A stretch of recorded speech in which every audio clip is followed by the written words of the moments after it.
या आगे बढ़ते हैं। अब जो पदार्थ की अवस्थाएं हैं, स्टेट्स ऑफ मैटर, कितनी अवस्थाएं होती है पदार्थ की? वैसे 5 अवस्थाएं होती है, लेकिन हम एनसीईआरटी बेसिस चल रहे हैं तो हम सिर्फ 3 अवस्थाओं के बारे में यहां पर समझेंगे। ठीक है, कौन कौन सी अवस्थाएं होती है चलिए समझते हैं। तो हमारे चारों ओर पदार्थ 3 अवस्थाओं में पाया जाता है। कौन कौन सी अवस्था? ठोस, सॉलिड जिसे हम कहते हैं, द्रव, लिक्विड जिसे हम कहते हैं, और गैस। ठीक है, जैसे कि आप एयर देख लो, वायु देख लो, वो गैस अवस्था है। द्रव, लिक्विड, जैसे कि आप जल देख लो, पानी देख लो, वो हमारा क्या है? लिक्विड अवस्था है। ठोस, आप जितनी भी चीज़ें देख रहे हो, आप अपना फ़ोन देख रहे हो, सारी की सारी ठोस अवस्था है। अभी मैंने कील आपको बताई थी, ठोस अवस्था है। राइट, समझ में आ गई बात? तो यहाँ पर आप पेन देख रहे हो, ये बुक देख रहे हो, ये आप सुई देख रहे हो, ये आप लकड़ी का कोई एक टुकड़ा देख रहे हो, ये सारी की सारी क्या है? ये ठोस अवस्था ही तो है। तो ये अवस्थाएं पदार्थ के कणों की विशेषताओं में भिन्नता के कारण होती है। जो पदार्थ के कण हैं उनमें भिन्नता के कारण ये एक तरह से अवस्थाएं होती है।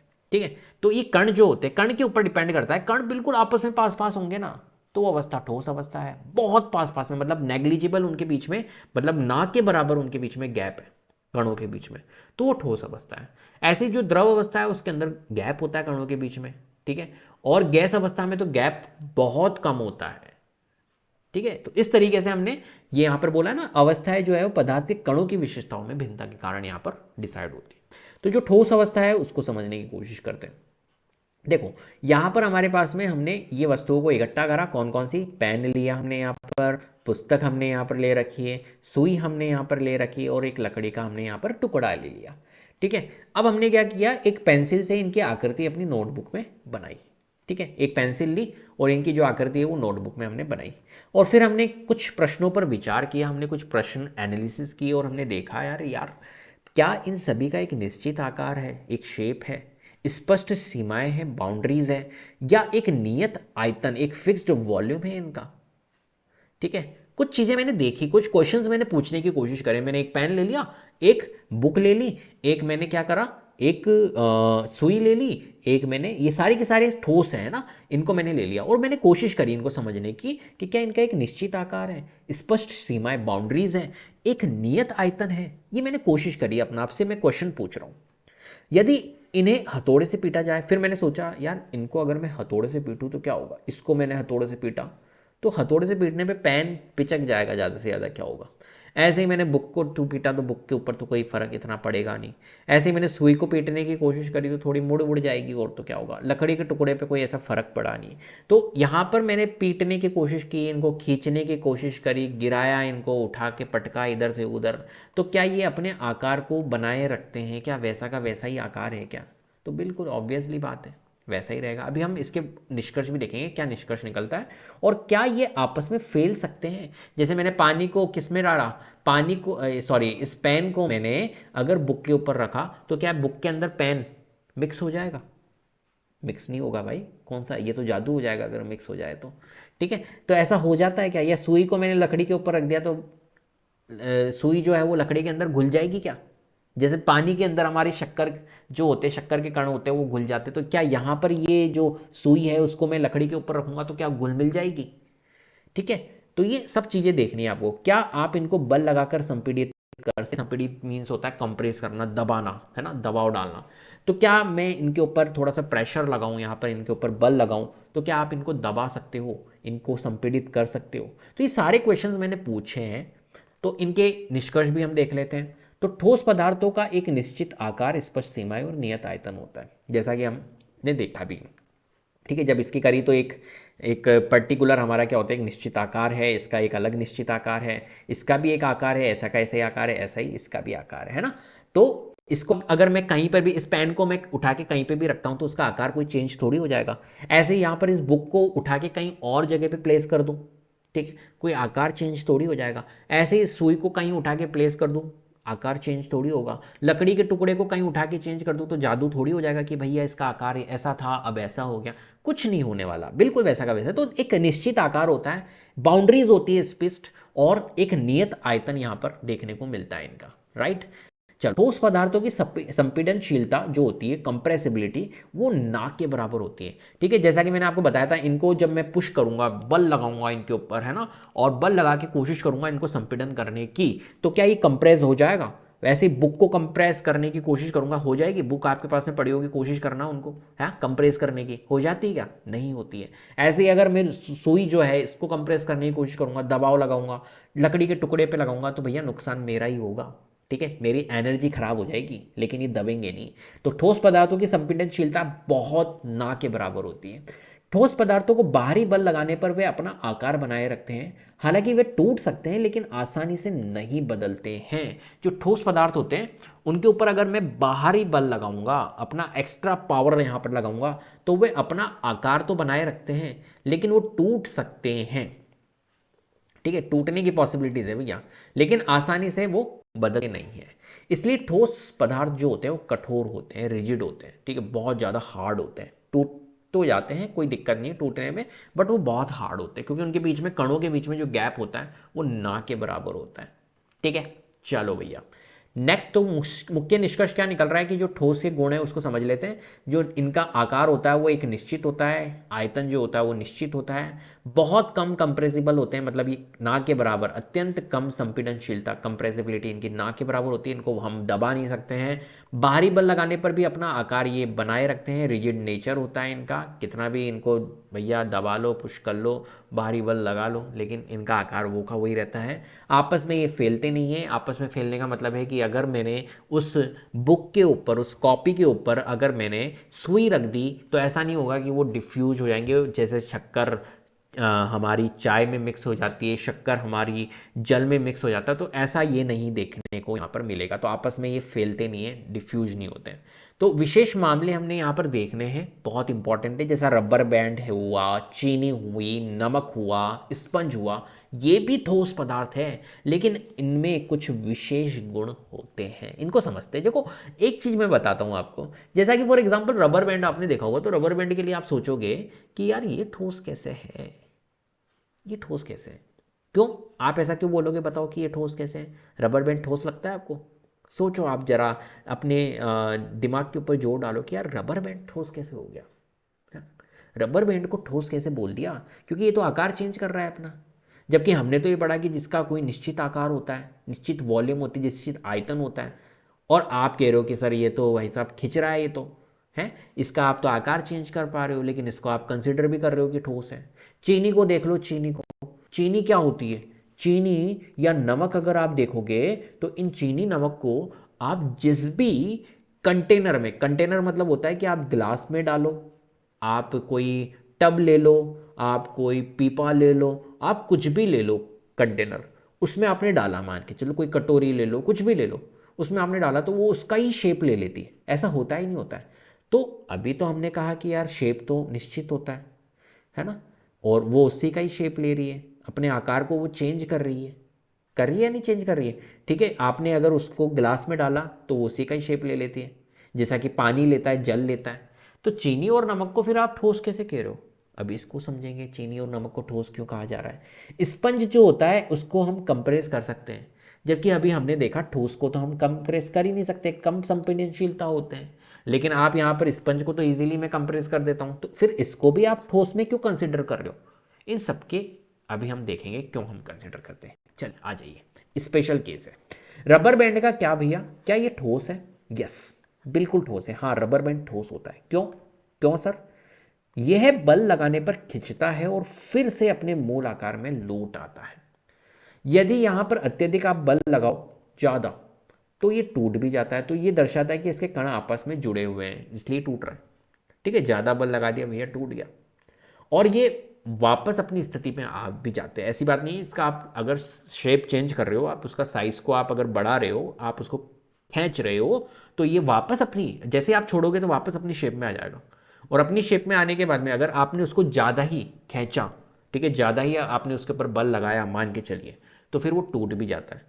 तो यहाँ पे एक चीज़ समझ में आ रही है कि यार इसके कण जो है वो आपस में क्या हो रहे हैं, एक तरह से इसके कण आपस में बहुत पास पास में थे, और आपने उनके ऊपर बल लगा के उनके कणों को दूर करने की कोशिश करी, जिसकी वजह से क्या हो गया, ये टूट गया। तो यहाँ से एक चीज़ समझ में आ रही है कि ये ठोस है। चीनी और नमक को देखते हैं, तो चीनी और नमक को भी ठोस कंसिडर करते हो, कैसे भैया? तो देखो यहाँ पर वे जिस भी पात्र में रखे जाते हैं उसका आकार ले लेते हैं, और उसका आकार अगर ले रहे हैं तो फिर तो ये तो लिक्विड जैसी हो रहा है, मतलब द्रव जैसा हो रहा है, लेकिन फिर आप ठोस क्यों बोल रहे हो? ठीक है, क्यों बोल रहे हैं भैया, इसको समझना। क्योंकि उनके प्रत्येक छोटे कणों का एक आकार निश्चित रहता है। हमको कण देखने हैं, हम पूरी शक्कर को क्यों देख रहे हैं, राइट? तो एक शक्कर का कण देखो, एक शक्कर का कण कैसा होता है हमारा, इस तरीके का होता है, राइट? ये कण होता है। तो ऐसे बहुत सारे कण होते हैं। तो ये एक शक्कर का कण आपको कंसिडर करना है, और एक शक्कर के कण को अगर आप देखोगे तो ये तो आपका ठोस अवस्था में होता है, इसका तो एक निश्चित आकार होता है। तो आपको पूरी शक्कर नहीं देखनी, आपको एक कण देखना है सिर्फ। स्पंज का क्या, स्पंज भैया, स्पंज तो कंप्रेस हो जाता है, तो स्पंज को फिर ठोस क्यों बोलते हो? तो देखो स्पंज को ठोस बोलने का कारण है क्योंकि स्पंज के अंदर, क्योंकि इसके भी कण आप देखोगे ना बिल्कुल पास पास में होते हैं, लेकिन होता क्या है कि स्पंज के अंदर कणों के बीच में क्या होता है, एक तरह से छोटे छोटे छिद्र होते हैं। अगर आपने देखा होगा ये स्पंज है ना, इसके अंदर क्या होते हैं, छोटे छोटे छेद होते हैं, छोटे छोटे छेद होते हैं, और छोटे छोटे छेद की वजह से उसमें क्या होती है, हवा होती है। और हवा अगर होगी तो फिर उसको आप कंप्रेस कर ही सकते हो, आपको ही पता है हवा को तो हम कंप्रेस कर ही सकते हैं। तो उनमें हवा भरी हुई होती है, और जब हम स्पंज को दबाते, जैसे हम दबाते तो वो हवा जो होती है वो बाहर निकल जाती है।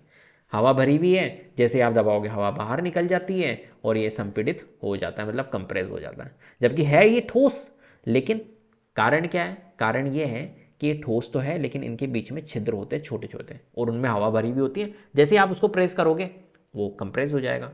ठीक है, लेकिन इनके कणों की बनावट ठोस जैसी होती है, जो इनके कण होते हैं वो कैसे होते हैं, ठोस जैसे, तो इसलिए हम इसको कंसिडर करते हैं कि ये ठोस अवस्था में। ठीक है, चलो भैया, अब ठोस अवस्था हमारी कंप्लीट हो चुकी है। अब हम समझते हैं द्रव अवस्था। क्या होती है द्रव अवस्था?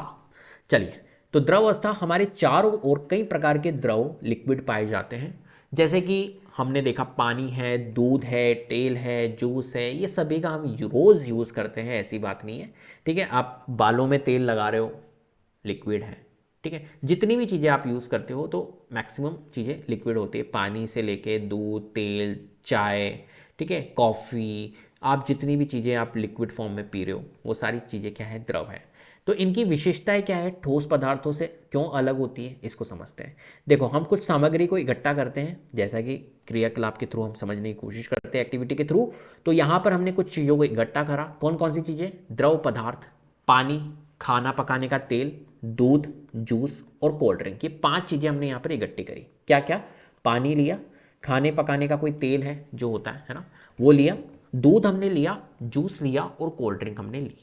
और अलग अलग प्रकार के हमने यहाँ पर पात्र ले लिए हैं, जैसा कि आपको यहाँ पर दिखाया जा रहा है। ये देखो, ये बॉटल अलग शेप में है, ये अलग शेप में है, ये अलग शेप में है, तो इनका सबका आकार अलग। ठीक है, अलग अलग टाइप के हमने क्या ले ली है, एक तरह से पात्र ले ली है। अब विभिन्न आकृतियों के कंटेनर जिन पर प्रयोगशाला के मापक सिलेंडर से 50 मिलीलीटर का निशान यहाँ पर लगा लो। ठीक है, प्रयोगशाला में जो मापक मिलता है, मापक सिलेंडर, उससे 50 मिलीलीटर का क्या कर लो, यहाँ पर वो लगा दो। जैसे फॉर एग्जांपल ये है तो इसके अंदर 50 मिलीलीटर यहाँ तक आएगा, इसके अंदर 50 मिलीलीटर यहाँ तक आएगा, इसके अंदर ये थोड़ा बड़ा कंटेनर है तो 50 मिलीलीटर यहाँ तक आएगा, ऐसे यहाँ पर 50 मिलीलीटर यहाँ तक आएगा, इसमें यहाँ तक 50 मिलीलीटर आएगा। इस तरीके से हमने यहाँ पर क्या लगा दिया, इनके सबके ऊपर निशान हमने यहाँ पर लगा दिए। अब देखो यहाँ पर देखने को क्या मिलेगा, जैसे ही हम इस वाले कंटेनर के अंदर, जैसे ये कंटेनर है, इस कंटेनर के अंदर मान के चलिए पानी हमने डाला। ठीक है, और पानी हमने डालने के बाद में हमने देखा, क्या देखा हमने, यहाँ पर हमने देखा अगर इन द्रवों को फर्श पर गिराया जाता है ना, पहले हम ये समझते हैं कि अगर इन द्रवों को फर्श पर गिराते हैं, सारे के सारे द्रव जितने भी है ना, क्या कौन कौन से थे, पानी था, खाना पकाने का तेल, दूध, जूस, कोल्ड ड्रिंक, इन सबको अगर मैं किस पे गिराता हूँ, फर्श पे गिराता हूँ, तो क्या देखने को मिलेगा, फेल जाएंगे यार, ऑब्वियसली बात है, समझाने की जरूरत ही नहीं है। तो वो क्या करेंगे, फेल जाएंगे, क्योंकि द्रवों का निश्चित आकार नहीं होता है, फिक्स शेप नहीं होता है। जैसे हमने ठोस में पढ़ा था, तो ठोस के अंदर क्या था, फिक्स शेप था, है ना, निश्चित आकार था, निश्चित आयतन था, लेकिन द्रव का निश्चित आयतन नहीं होता है, निश्चित आकार नहीं होता है। ठीक है, किसी भी एक द्रव के 50 मिलीलीटर को एक कंटेनर से दूसरे में डालते हैं तो क्या आयतन वही रहता है।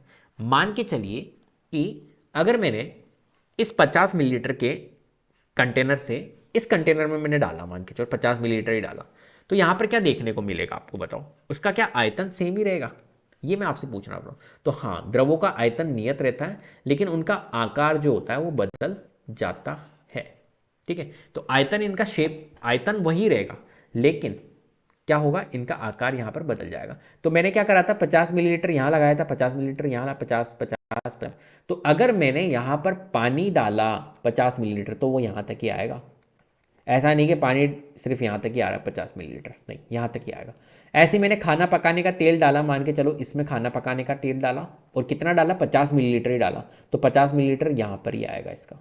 ऐसा नहीं कि कम तक आएगा। तो यहाँ से एक चीज़ मिल रही है, क्या चीज़ देखने को मिल रही है, हमें मिल रही है कि जो भी द्रव हम डाल रहे हैं तो द्रवों का आयतन तो यहाँ पर बिल्कुल फिक्स है। आयतन मतलब पता है ना, वॉल्यूम, वो उनका आकार बदल जाता है बस। क्या द्रव का आकार वही रहता है? नहीं, द्रव जिस पात्र में रखा जाता है उसी का आकार ले लेता है। यहाँ पर मैंने 5 अलग अलग टाइप के पात्र लिए थे तो उनका आकार उसने ले लिया। ठीक है, तो द्रवों का आकार कोई फिक्स नहीं होता है। जब आप द्रव को एक पात्र से दूसरे में डालते हैं, जैसा मैंने डाला था, तो क्या ये आसानी से बहता है? यस, हाँ, द्रव पदार्थ प्रवाही होते हैं, मतलब फ्लूइड होते हैं, वो आसानी से क्या करते हैं, बह सकते हैं। जैसे आप गिराओगे तो इधर उधर बहने लग जाएंगे भैया। ठीक है, तो द्रव एक तरह से क्या है, ऐसी अवस्था है। ठीक है, जो द्रव द्रव के कण जो होते हैं वो क्या होते हैं, थोड़े से दूर दूर होते हैं कंपैरेटिवली किसके, ठोस के। ठोस के जो कण होते हैं वो बहुत पास पास में होते हैं, उनके आकर्षण बल जो होता है वो बहुत ज़्यादा होता है, जबकि द्रव के अंदर थोड़ा आकर्षण बल कम होता है, इनके जो कण होते हैं वो दूर दूर होते हैं कंपैरेटिवली किसके, ठोस के। ठीक है, चलिए आगे। तो निष्कर्ष हमने क्या देखा, निष्कर्ष हमारा यही निकला कि जो द्रवों का कोई भी निश्चित आकार यहाँ पर नहीं होता है, लेकिन इनका आयतन यहाँ पर फिक्स्ड है, नियत रहता है। द्रव जिस पात्र में रखा जाता है उसी का आकार ले लेता है, जैसा कि अभी हमने देखा भी था। जग में डाला तो उसका आकार, कटोरी में डाला तो उसका आकार, सबका आकार ले लेते हैं। द्रव क्या होते हैं, प्रवाही होते हैं, फ्लूइड होते हैं, और आसानी से ये बह सकते हैं, इनमें ये प्रॉपर्टीज होती है। द्रवों में ठोस पदार्थों की तुलना में कण अधिक स्वतंत्र रूप से गति कर सकते हैं। जैसा कि मैंने बताया, ठोस में तो क्या होते हैं, जो कण होते हैं वो बहुत पास पास में होते हैं, आकर्षण बल बहुत ज़्यादा होता है। लेकिन वहीं अगर हम द्रव में देखें तो द्रव में आकर्षण बल बहुत कम होता है, कम कंपैरेटिवली ठोस के।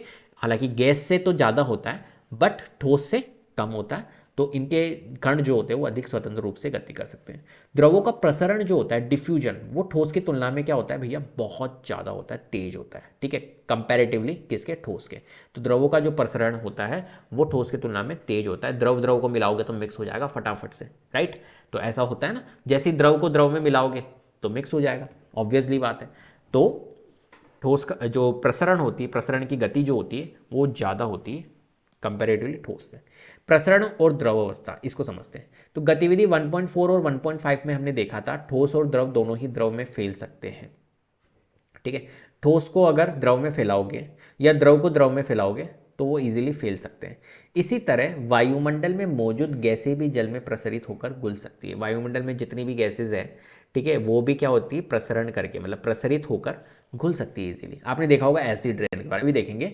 जल में घुली ऑक्सीजन जैसे कार्बन डाइऑक्साइड जलीय जीवों के जीवन के लिए आवश्यक होती है। ठीक है, तो कार्बन डाइऑक्साइड है और ऑक्सीजन है, ये जल में घुल जाती है इजीली।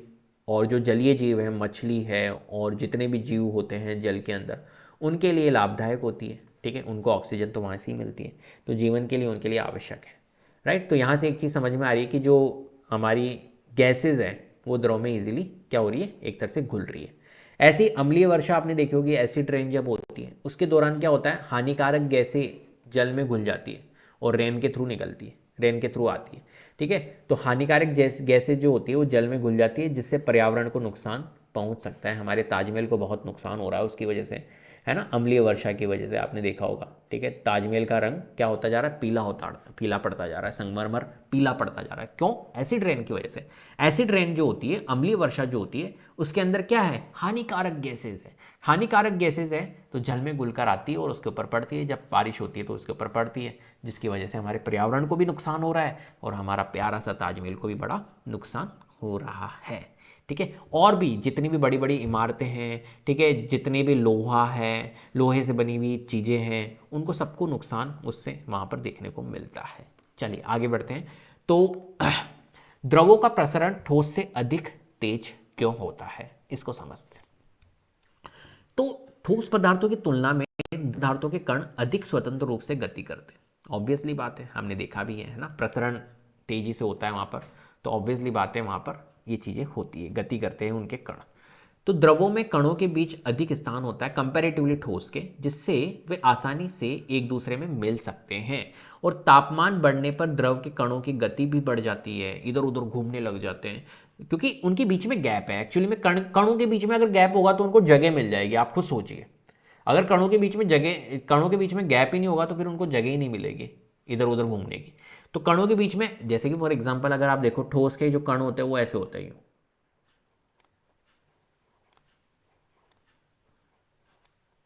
इस तरीके से होते हैं।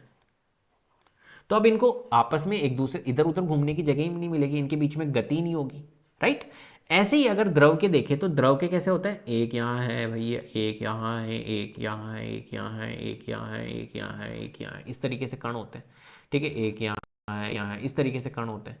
तो इनके बीच में डिस्टेंस होता है, इनके बीच में थोड़ा सा डिस्टेंस होता है कणों के बीच में, तो ये आपस में एक दूसरे से टकरा सकते हैं, आपस में एक दूसरे में मिक्स हो सकते हैं, ठीक है। वहीं अगर हम गैस के देखेंगे तो एक यहाँ है भाई, एक यहाँ है, एक यहाँ है, एक यहाँ है, एक यहाँ है, एक यहाँ है, तो गैसेज में बहुत ज़्यादा दूर दूर होते कण, ठीक है, तो इजीली मिक्स हो जाते हैं। तो तापमान बढ़ने पर द्रव के कणों की गति बढ़ जाती है, जिससे प्रसरण की गति भी और तेज हो जाती है। जैसे आप तापमान बढ़ाओगे तो तापमान से क्या होता है, गतिज ऊर्जा की वजह से, उनमें जो गतिज ऊर्जा होती है, काइनेटिक एनर्जी, उसकी वजह से वो क्या होते हैं, फटाफट से वो इधर उधर हिलने लग जाएंगे, हिलने डुलने लग जाएंगे इसके कण, और आपस में मिक्स होने की तैयारी कर लेंगे, आपस में मिक्स बहुत जल्दी से हो जाते हैं तापमान बढ़ने की वजह से।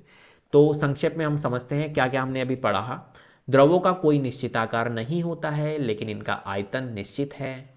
वे जिस पात्र में रखे जाते हैं वह उसका आकार ले लेते हैं। भैया तू हमें किस में, द्रव बोलते हैं कि तू हमें गिलास में डाल दे, हम गिलास बन जाएंगे, गिलास जैसा बन जाएंगे। तू हमें कटोरी में डाल दे, हम वैसा आकार ले लेंगे अपना। मतलब द्रव की देखो आप नेचर, देखो आप क्या मस्त नेचर है, कोई फिक्स शेप नहीं है भैया, कोई फिक्स शेप नहीं है, जिसमें डाल दे ले लेंगे अपन तो उसका आकार, तो उसका आकार ये ग्रहण कर लेते हैं। वे ठोस की तुलना में ज़्यादा प्रवाही होते हैं और आसानी से ये बह सकते हैं, ठीक है। और उनमें प्रसरण की दर ठोस पदार्थों की तुलना में ज़्यादा होती है, डिफ्यूजन है ना, इजीली वो मिक्स हो जाते हैं। क्यों मिक्स होते हैं, क्योंकि इनके बीच में, कणों के बीच में क्या होता है, एक तरह से स्थान होता है ना, रिक्त स्थान होता है। गैसेस भी द्रव में घुल सकती है, जो जलीय जीवों के लिए आवश्यक होती है, ये हमने अभी पढ़ा। चलो, गैसीय अवस्था लास्ट अवस्था है ये हमारी। टोटल 3 अवस्था होती है किसी भी पदार्थ की, ठोस, द्रव और गैस। ठोस और द्रव हम डिस्कस कर चुके हैं, अब गैस अवस्था के बारे में समझते हैं। चलो भैया, तो गैस अवस्था क्या होती है, हम अपने आसपास गैसों को कई रूपों में देखते हैं। जैसे हमने हवा देखा, ऑक्सीजन, कार्बन डाइऑक्साइड हमारे एटमॉस्फेयर के अंदर, वातावरण के अंदर है, ऑक्सीजन है, हवा है, कुकिंग गैस एलपीजी होती है, वाहन ईंधन जैसे सीएनजी होती है, जिससे हमारे वाहन चलते हैं, सीएनजी गैसेस, ठीक है। गैसों की विशेषताएं ठोस और द्रव से भिन्न होती है। तो गैस जो होती है वो ठोस और द्रव से अलग होती है, इनकी विशेषताएं भी अलग अलग होगी, ऑब्वियसली बात है। इनके जो कण होते हैं आपस में बहुत दूर दूर होते हैं, ठीक है। तो चलिए इसको समझते हैं। तो हम एक एक्टिविटी के थ्रू समझने की कोशिश करेंगे गैसेस स्टेट को। तो देखो, हम सबसे पहले क्या करते हैं, 300 मिलीलीटर की सिरिंज ले लेते हैं, ठीक है। 300 मिलीलीटर की हमने क्या करी, सिरिंज ली। सिरिंज मतलब समझते हो ना, हाँ, सबका हॉस्पिटल से पाला पड़ा होगा, सबके सुइयां लगी होगी, तो बस वही सिरिंज की बात कर रहा हूँ। 300 मिलीलीटर की सिरिंज हमने यहाँ पर ले ली है, 3 लेनी है भैया। रबर की कॉर्क हमें लेनी है, पानी हमें लेना है, चौक के टुकड़े लेने हैं, वैसलीन हमें लेनी है। वैसलीन इसलिए लेनी है जिससे कि मैं इजीली क्या कर दूँ, हाँ अभी देखेंगे क्या करेंगे, जो सिरिंज होती है, जो पिस्टन होता है, वो इजीली मूव हो जाए, इसलिए मेरे को क्या लेनी है, इसलिए मुझे वैसलीन भी लेनी है। चलो आ जाओ, क्या क्या लिया हमने, हमने लिया भैया 100 मिलीलीटर की सिरिंज, हमने लिया रबर की कॉर्क जो कि मैं लगाऊंगा उसके ऊपर, पानी हमने लिया, चौक के टुकड़े हमने लिए, वैसलीन हमने ली। तो प्रयोग कैसे करेंगे हम समझते हैं। देखो हमने क्या करा, यहाँ पर आपको दिख रही होगी ये सिरिंज है, इस सिरिंज के अंदर ये पिस्टन है, इस पिस्टन और यहाँ पर गैस भरी रबर कॉर्क हमने यहाँ पर लगा दी है। ये देखो भैया, यहाँ पर आपको दिख रही है ये रबर कॉर्क हमने यहाँ पर सुई लगती है, लेकिन हमने यहाँ पर रबर कॉर्क लगा दी, ठीक है। हम सुई नहीं लगाएंगे, हम किसी के ऊपर सुई नहीं लगाएंगे, हम क्या लगाएंगे, हम लगाएंगे यहाँ पर रबर कॉर्क। तो हमने यहाँ पर रबर कॉर्क लगा दी, ठीक है। हमें तो एक्सपेरिमेंट करना है, हमें सुई थोड़ी लगानी है यार किसी के ऊपर, हमें सिर्फ एक्सपेरिमेंट करना है। तो चलो कैसे करेंगे प्रयोग, सभी सिरिंज की नोजल को रबर कॉर्क से हमने करा बंद कर दिया। ठीक है, ये सिरिंज है, इसकी नोजल को हमने क्या करा, रबर की कॉर्क से हमने क्या करा, एक तरह से रबर कॉर्क जो थी उससे बंद कर दिया। सबसे पहला काम हमें यही करना है, सिरिंज लेके आनी है और सबके ऊपर रबर कॉर्क हमें लगा देनी है। ठीक है, पहली सिरिंज को हमें खाली छोड़ना है। पहली वाली सिरिंज जो है, जैसे कि यहाँ पर आपको दिख रही है, ये फर्स्ट सिरिंज है, इसको मैंने क्या करा, खाली छोड़ दिया। भैया इसके अंदर कुछ ही नहीं है। इसके अंदर क्या है फिर, कुछ नहीं है तो क्या है, हमारे वातावरण के क्या अंदर क्या है, एयर है। अभी आप जिस रूम में बैठे हो, जहां पर भी बैठे हो, वहां पर क्या है, कुछ नहीं है तो मतलब एयर है भैया, है। एयर तो होती है ना हर जगह, हवा तो हर जगह है यार। बिना हवा के तो जीवन जीना ही मुश्किल है। अगर हवा ही नहीं हो तो फिर कैसे तुम्हें ऑक्सीजन मिलेगी, कैसे तुम्हें बाकी की गैसेस मिलेगी, हाँ। तो हवा का होना तो बहुत ज़रूरी है। तो एक तरह से यहाँ पर अगर मैं ये बोल रहा हूँ कि पहली सिरिंज को खाली छोड़ना है, तो इस सिरिंज के अंदर क्या है, हवा है, एयर है, राइट। चलो भैया, तो पहली सिरिंज को हमने क्या करा, खाली छोड़ दिया। दूसरी सिरिंज ली, तो दूसरी सिरिंज में हमने क्या भर दिया भैया, पानी भर दिया, लिक्विड भर दिया। तो ये सेकंड सिरिंज है और इसके अंदर मैंने लिक्विड भर दिया, जैसे कि वाटर, जैसे कि जल। ठीक है, लिक्विड मीन्स द्रव।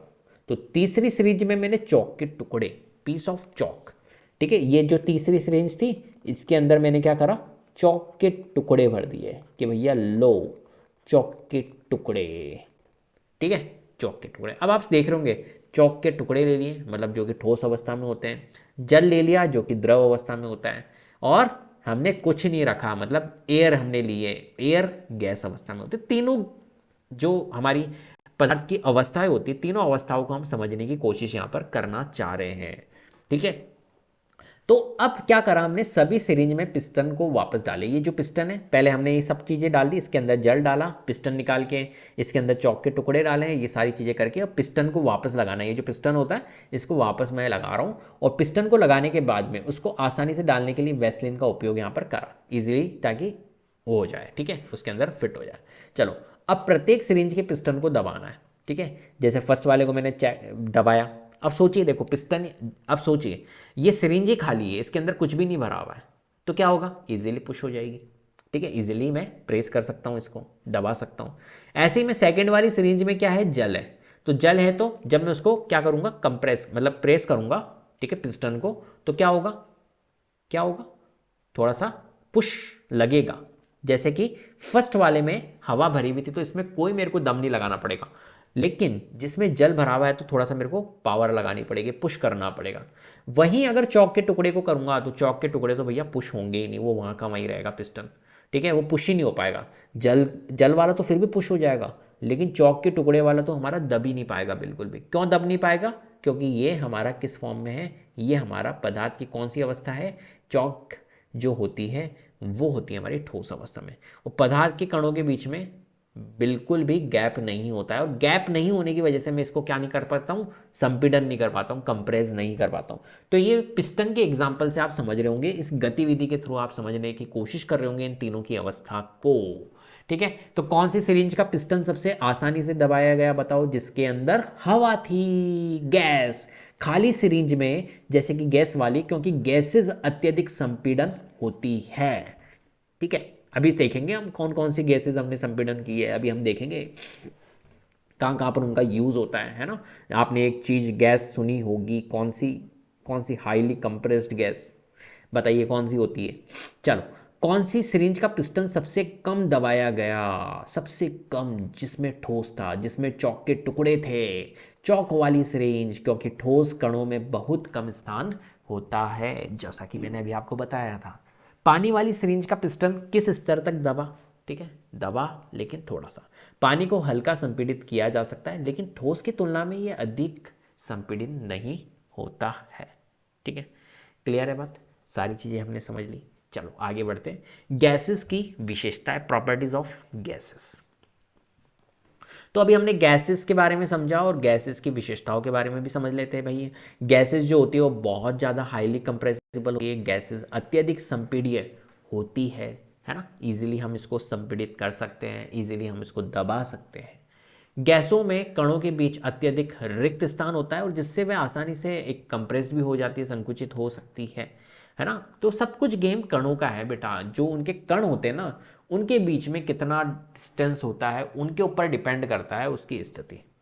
गैसों के कण जो होते हैं वो अत्यधिक गति से एक दूसरे से टकराते रहते हैं, इस कारण से वे किसी भी पात्र में फैल जाते हैं। ठीक है, किसी भी पात्र में आप उसको डालोगे तो वो इजीली फैल जाएंगे, क्योंकि वो उसके जो कण होते हैं वो एक दूसरे से टकराते रहते हैं। उनके कणों के बीच में बहुत गैप होता है और उसके कण जो है वो आपस में एक दूसरे से टकराते रहते हैं, तो वो इजीली किसी में भी फैल जाते हैं। कोई दिक्कत, जिसमें भी आप डालोगे उसमें आराम से इजीली फैल जाएंगे। गैसेस जो होती है वो आसानी से प्रवाहित हो सकती है, फ्लो हो सकती है और पूरे स्थान को वो भर भी सकती है। जिसमें भी आप डालोगे ना, पूरा स्थान एक तरह से कंप्लीटली फिल्ड कर लेगी वो, क्योंकि वो प्रवाहित होती है, फ्लो होती है। गैसें तेजी प्रसारित हो सकती है, प्रसरण गति जो होती है वो तेज होती है उसके अंदर, जिसमें भी होगी तो वो मिक्स हो जाएगी, फटाफट से डिफ्यूज हो जाएगी। तो गैसेस की प्रसरण गति तेज होती है। गैसें पात्र की दीवारों पर दबाव भी डालती है। जिसमें भी आप डालोगे ना, तो जिस कंटेनर में आप डालोगे तो उस पात्र के अंदर उसके जो दीवारी है, जो उसके बाउंड्रीज है, उसके ऊपर वो प्रेशर लगाएगी, जो कणों की गति के कारण भी उत्पन्न यहाँ पर होता है। क्यों होता है भैया? कणों की गति क्या होती है उसमें? तेज होती है। कणों की गति तेज क्यों है पता है? क्योंकि कण बहुत दूर दूर है। अगर आपको गैप मिल गया तो कणों की गति ऑब्वियसली बात है वहां पर तेज होगी। तो गैसेस के अंदर जो कण है उनके अंदर बहुत ज़्यादा गैप होता है एक दूसरे के, तो उसकी वजह से क्या होता है, कणों के बीच में जो गति होती है वो क्या होती है? ज़्यादा होती है। ठीक है, और वो बहुत ज़्यादा उस दीवार पर, जो पात्र होता है उसकी दीवारों पर प्रेशर भी वो डालती है। तो गैसों का कहाँ कहाँ पर यूज़ होता है समझते हैं। तो एलपीजी लिक्विफाइड पेट्रोलियम गैस होता है। खाना पकाने के लिए जो आप घरों में यूज़ कर रहे हो गैस, वो एलपीजी गैस है। ठीक है, लिक्विफाइड पेट्रोलियम गैस खाना पकाने के लिए यूज़ होती है। सीएनजी आपने देखोगे, टेम्पू चलते हैं, सीएनजी की गाड़ियाँ चलती है, कंप्रेस्ड नेचुरल गैस हम जिसे कहते हैं। ठीक है, तो वाहनों में ईंधन के रूप में, वाहनों में भी यूज़ होता है, ईंधन के रूप में इसका यूज़ किया जाता है। ऑक्सीजन आप ले ही रहे हो यार, ऑक्सीजन के बिना तो भैया कुछ है ही नहीं, जीवन ही नहीं है।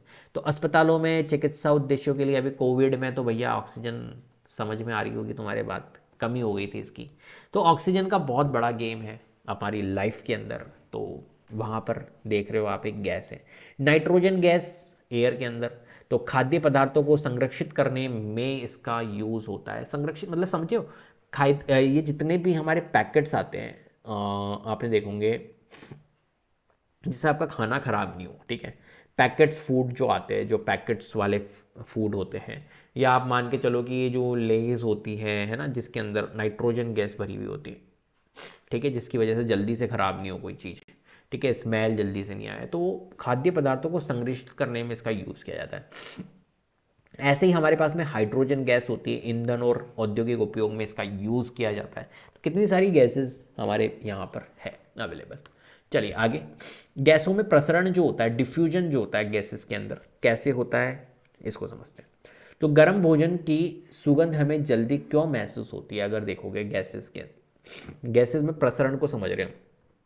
ठीक है, प्रसरण की गति तो हमने समझ ली, बहुत फास्ट होती है इसके अंदर कंपेरेटिवली दूसरे अवस्था के मुताबिक। लेकिन यहाँ पर आप अगर देखो तो गर्म भोजन जो होता है उसकी सुगंध अगर हमने देखी, वो जल्दी क्यों महसूस होती है? अब मम्मी गरम गरम खाना बना रही, फटाफट से खुशबू हो जाती है बहुत।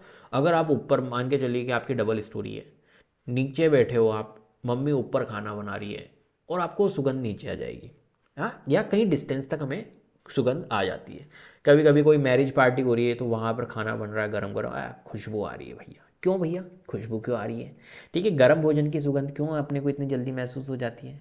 क्योंकि गर्म भोजन के सुगंधित कण जो होते हैं वो वायु में बहुत तेज गति से मिलकर हमारे पास तक पहुँच जाते हैं। ठीक है, तेज गति से वहाँ पर वायु में वो तेज गति से चलते हैं। ठीक है, गर्म भोजन की गैसों में प्रसरण की गति ठोस और द्रवों की तुलना में ज़्यादा तेज होती है, क्योंकि इनके कण बहुत ज़्यादा गतिशील होते हैं। अभी मैंने आपको बताया था गैस के अंदर प्रसरण गति ज़्यादा तेज होती है। ठीक है, तो आप कहीं पर भी हो भैया, सुगंध आई जाती है। ठीक है, कहीं कभी पास में भी कोई पकवान बन रहा हो तो आपके घर तक पहुंच जाती है उसकी सुगंध।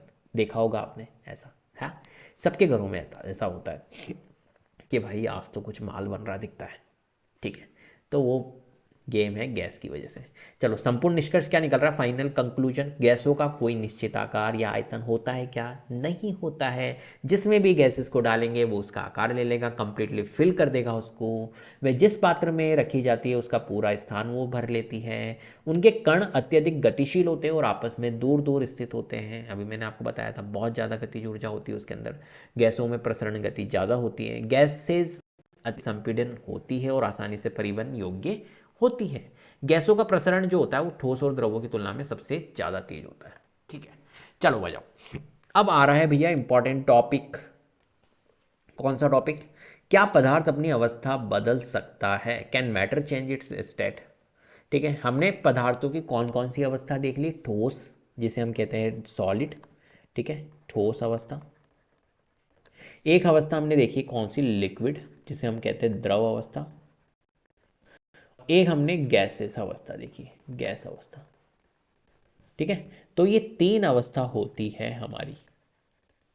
पदार्थों की कितनी अवस्था होती है, ठोस, द्रव और गैस अवस्था, ये तीन अवस्था। ये जो ठोस अवस्था है ये आपको दिख रहा है, ये वाली अवस्था, ये बर्फ, ये ठोस अवस्था है। ठीक है, बर्फ से पानी बन गया, होता है ना, पानी को बर्फ बना सकते हैं, बर्फ से पानी बन जाता है। जैसे टेम्परेचर चेंज हुआ तो यहाँ पर चेंजेस आपको देखने को मिलते हैं। तो ठोस अवस्था, बर्फ को अगर हम देखें तो बर्फ तो ठोस है, और ठोस अवस्था द्रव में चेंज हो जाती है, लिक्विड में चेंज हो जाती है ना, पानी में कन्वर्ट हो जाती है, और द्रव से गैस भी बन जाती है। ठीक है, तो ये गैस अवस्था है। अभी समझेंगे कैसे क्या चीज़ें चल रही है। ठीक है, तो हमने अपने दैनिक जीवन में देखा कि जल तीन अवस्थाओं में पाया जाता है। तो ये जल को अगर आप देखिए तीन अवस्था होती है, ठोस, बर्फ, द्रव, पानी, और गैस, वाष्प, ये वाष्प, वाटर वेपर। लेकिन ये अवस्था परिवर्तन होता कैसे है, सॉलिड जो ठोस है, ठोस से द्रव कैसे बनता है, द्रव से गैस कैसे बनती है, ये कैसे परिवर्तन हो रहा है। तो कहीं ना कहीं तो आपने देखा होगा यार, इसको गर्मी मिलती है ना। बर्फ़ को अगर आपने किस में रखा हुआ है, फ्रीज में रखा हुआ है, ठीक है, टेम्परेचर के अकॉर्डिंग, और बर्फ़ जम रही है आपकी इजीली, और जैसे ही आपने उसको बर्फ़ को बाहर ला के आपने रख दी, थोड़ी देर के लिए रखी, और वो बर्फ़ पानी में कन्वर्ट हो जाएगी। तो क्या हुआ, फ्रिज के अंदर टेम्परेचर क्या था, कम था, राइट। और जैसे ही हमने बाहर रखा तो टेम्परेचर आपने बढ़ा दिया, टेम्परेचर आपने अलग टेम्परेचर में रख दिया है ना, ज़्यादा टेम्परेचर में रख दिया, जिसकी वजह से वो जो बर्फ़ थी उसको क्या मिली, उष्मा मिली, उसको हीट मिली, और उसकी वजह से वो क्या हो गई, पिघल गई, मेल्ट हो गई। ठीक है, तो कुल मिला के यहाँ पर किसका गेम चल रहा है भैया, तापमान का, राइट। तो क्या इसके पीछे तापमान और दाब की भूमिका होती है, बिल्कुल होती है, तापमान की वजह से ही ये चेंजेस हुए हैं, राइट। तो क्या दाब की भी होती है, दाब मीन्स प्रेशर की भी होती है क्या, प्रेशर भी होता है क्या, प्रेशर को भी समझेंगे अभी। क्या इसके दौरान कणों का व्यवहार बदलता है, क्या ठोस से द्रव हो जाएंगे तो यहाँ कणों का क्या यहाँ पर व्यवहार भी बदल देगा, इस चीज़ को चलो समझते हैं। तो तापमान परिवर्तन का प्रभाव अभी देखते हैं, effect of change of temperature कैसे होता है। ठीक है, बर्फ से पानी और फिर भाप बनना, इस चीज़ को समझेंगे यहाँ पर। हमने क्या करा, इसके लिए 150 ग्राम की क्या ले ली, बर्फ ले ली, राइट। एक बीकर हमने ले लिया, प्रयोगशाला का थर्मामीटर हमने ले लिया, कांच की एक छड़ ले ली, और एक स्टैंड और बर्नर ले लिया। आइए समझते हैं। तो देखो प्रयोग हमने कैसे करा, एक बीकर हमने यहाँ पर लिया है, ये बीकर आपको नज़र आ रहा है, इसके अंदर 150 ग्राम बर्फ़ हमने डाल ली, यहाँ पर इस बीकर के अंदर 150 ग्राम डालो। आपको भी करना है, आप ट्राई कर सकते हो। और थर्मामीटर को इस तरह रखें कि उसका बल्ब बर्फ़ को छुए। ये थर्मामीटर हमने रखा, ये थर्मामीटर नज़र आ रहा है आपको, ये देखो ये थर्मामीटर है। इस थर्मामीटर को हमने इस बर्फ़ के अंदर, यहाँ पर इस बीकर के अंदर बर्फ़ ही बर्फ़ पड़ी है, इस बीकर के अंदर जो बर्फ़ है, ठीक है, इस थर्मामीटर को हमने इस बर्फ़ के एक तरह से बर्फ़ से टच करवा दिया। थर्मामीटर को इस तरह रखें कि उसका जो बल्ब है वो बर्फ़ को छुए, जो थर्मामीटर का बल्ब होता है नीचे ही नीचे होता है, वो क्या करे, इस बर्फ़ को छू ले, इस तरीके से हमने रख दिया।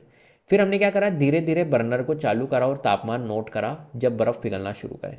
तो यहाँ पर आप देख रहे हो ये बर्नर है, इस बर्नर को मैंने चला दिया, ऑन कर दिया। बर्नर क्या करेगा, इसको एक तरह से हीट देगा, जलाएगा, और तापमान को नोट करेगा। ठीक है, तो क्या करेगी, ये बर्फ़ जो है वो धीरे धीरे धीरे पिघलना स्टार्ट करेगी, है ना।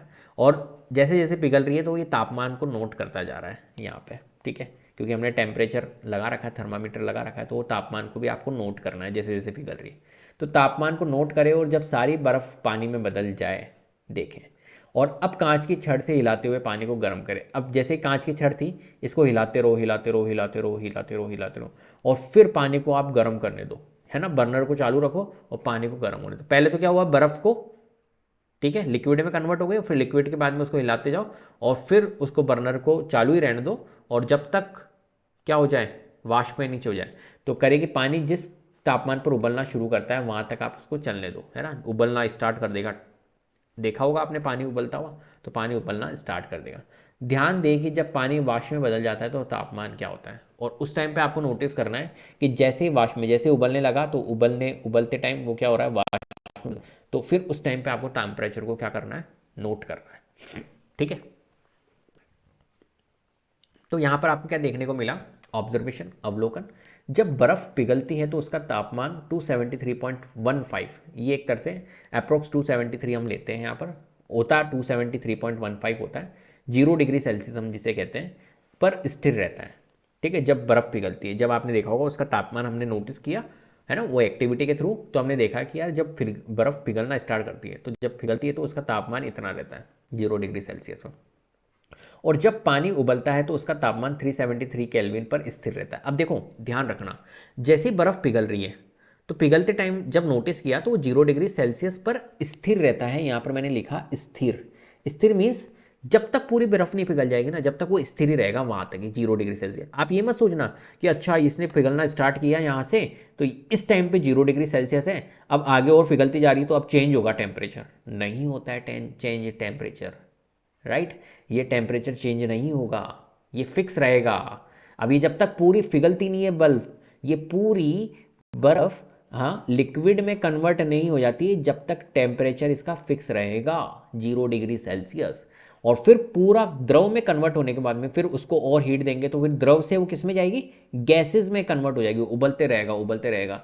तो वो उबलता रहेगा, फिर उसके बाद में वो कितना ही उबाल लो वो भी फिक्स हो जाएगा फिर आपका।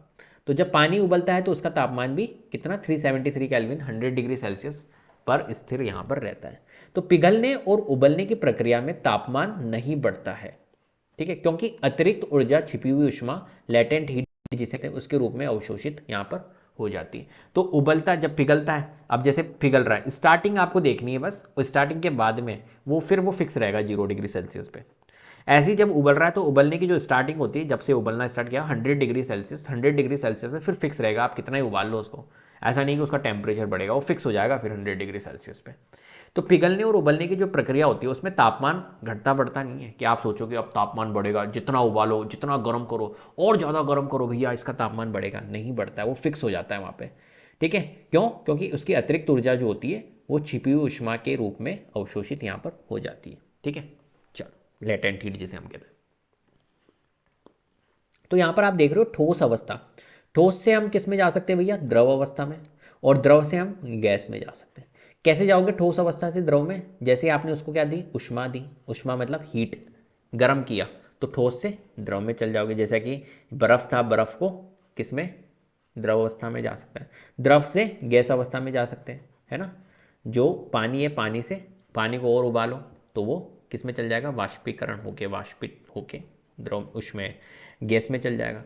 फिर गैस से क्या द्रव में ला सकते हैं, बिल्कुल, गैसेस को शीतलता देके, है ना, ठंडा करके आप में ला सकते हो, ठीक है। और फिर द्रव को वापस से ठोस अवस्था में, जो पानी है, पानी को शीतलता देके, पानी को ठंडा करके आप ठोस अवस्था में लेके करते ही है ना। हाँ, फ्रिज में हम बर्फ़ जमाते तो क्या करते हैं, ट्रे में हम बर्फ़ पानी डालते हैं और फिर उसको हम ठंडा, शीतलता के लिए छोड़ देते हैं, ठंडा करके छोड़ देते, ठंडा के लिए छोड़ देते हैं, टेम्परेचर सेट करते कम और फिर छोड़ देते हैं, ठीक है। कुछ टाइम बाद में बर्फ़ में कन्वर्ट हो जाती है। तो ये सारी चीज़ें देखने को मिलती हैं। तो पूरा गेम टेम्परेचर का है। चलिए आगे बढ़ते हैं। तो महत्वपूर्ण अवधारणाएं हमने क्या देखी, इंपॉर्टेंट कॉन्सेप्ट्स। सबसे पहली बात बहुत इंपॉर्टेंट है, गलनांक और क्वथनांक के बारे में थोड़ा समझ लेते हैं। क्या होता है गलनांक, गलनांक को हम बोलते हैं मेल्टिंग पॉइंट, इंग्लिश में याद रखना, गलनांक मेल्टिंग पॉइंट, गलन उष्मा, लेटेंट हीट ऑफ फ्यूजन, इसके बारे में समझेंगे। तो वह न्यूनतम तापमान जिस पर कोई ठोस द्रव में बदलता है उसे हम कहते हैं, इसका मेल्टिंग पॉइंट है, उसका गलनांक है, ठीक है। कम से कम तापमान जिस पर कोई ठोस द्रव में बदलता है।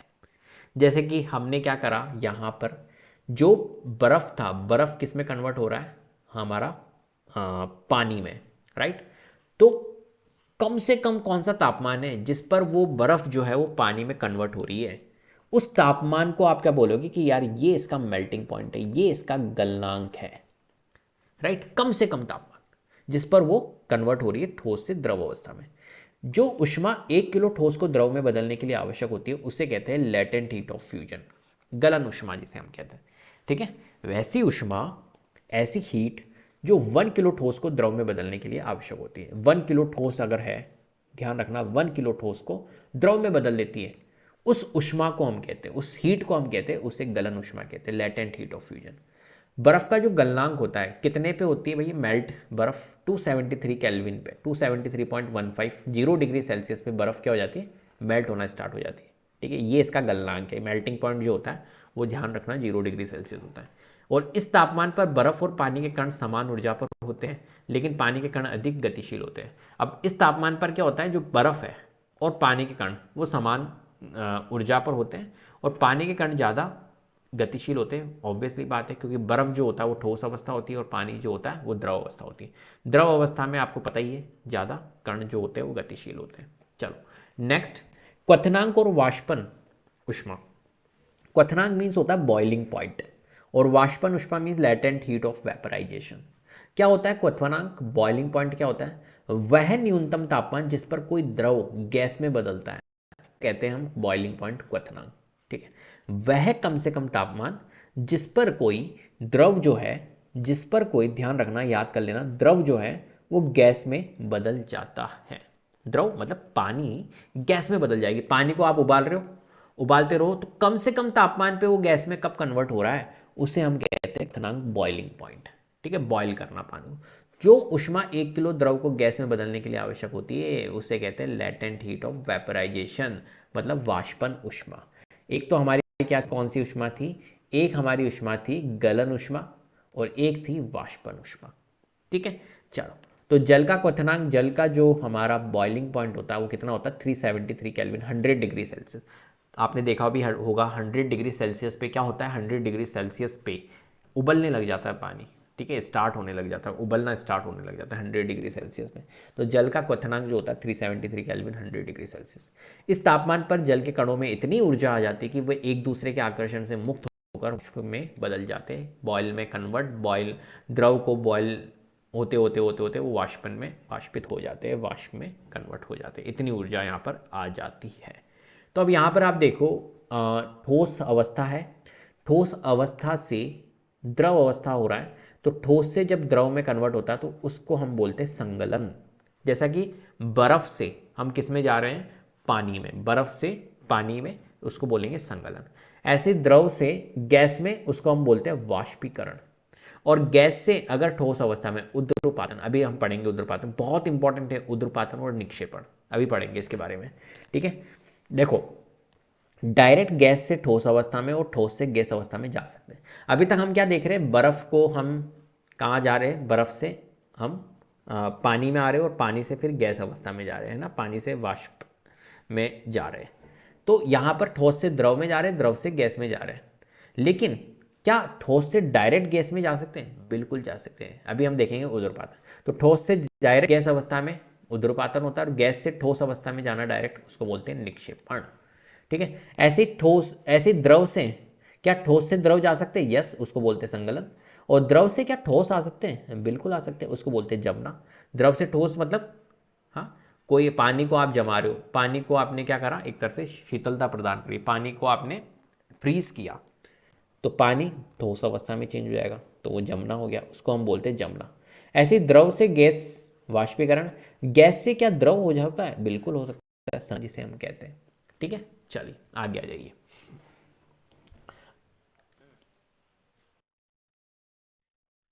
तो आइए देखते हैं ठोस से गैस में सीधा परिवर्तन। अभी हमने बताया है कि ठोस से द्रव में गए हम, द्रव से गैस में, ठीक है, गैस से ठोस में। अब गैस से ठोस में देखेंगे, डायरेक्ट क्या ठोस से गैस में जा सकते हैं। अभी ठोस से द्रव में तो हमने देख ही लिया। ठोस से द्रव में क्या देखा हमने, ठोस से द्रव में देखा कि जो हमारा बर्फ था, जो हमारा बर्फ था वो किस में कन्वर्ट हुआ था, वो हुआ था हमारा किस में, वो हुआ था पानी के अंदर, ठीक है, हुआ था। तो ये बर्फ जो था वो ठोस अवस्था में था, और ठोस अवस्था में किस में कन्वर्ट हो गया, ठोस से द्रव अवस्था में कन्वर्ट हो गया। तो ठोस से द्रव हमने देख लिया। फिर पानी को हमने और ज़्यादा ऊष्मा दी, हीट दी, हमने उसको उबाला, तो वो वाष्प में कन्वर्ट हुआ, है ना। तो क्या हो गया, तरह से वाष्प क्या है, एक तरह से गैस है। तो एक तरह से ठोस से द्रव, फिर द्रव से गैस, ठीक है। और द्रव से ठोस में भी जा सकते हैं, ऐसे ही गैस से द्रव में भी आ सकते हैं। लेकिन क्या डायरेक्ट ठोस से गैस में जा सकते हैं? यस। इस चीज को समझते हैं यहां पर कैसे। उद्रुपातन जिसे कहते हैं हम, ठोस से गैस में जैसे ही हम डायरेक्ट सीधा परिवर्तन करेंगे उसको हम बोलते हैं उद्रुपातन। क्या होता है उद्रुपातन, समझते हैं। आपको क्या करना है, एक एक्टिविटी करनी है, कोशिश करना करने की, कपूर लेनी है आपको, कपूर का उद्रुपातन करते हैं हम, कैसे होता है देखना। तो कपूर के लिए आपको क्या क्या लेना है, कपूर लेनी है आपको, कैम्फर, चीनी मिट्टी का, आपको चाइना डिश, मतलब जिसे हम कहते हैं चीनी मिट्टी का बर्तन बोलते हैं ना, चीनी मिट्टी के जो बर्तन होते हैं उनको आपको लेना है, राइट। उल्टा किया हुआ एक फनल ले लो, जैसा कि आपको यहाँ पर दिख रहा है फिगर के अंदर, ये उल्टा फनल है ना। कैसे होता है उल्टा फनल, आपने देखा होगा, इन्वर्टेड जिसे हम कहते हैं, इस तरीके से, ठीक है।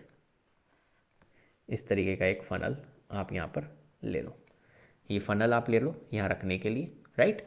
और क्या लेना है हमें, रुई का ढक्कन लेना है, कॉटन प्लग, ठीक है, लगाने के लिए हम यहाँ पर लगाएंगे फनल के जो टॉप पे। और आपको बर्नर लेना है, ये आपने ले लिया, बस ये इतनी सी चीज़ें लेनी है। तो अब यहाँ पर आप देख रहे हो कितने कर रहा है, ये बर्नर है हमारे पास में, राइट।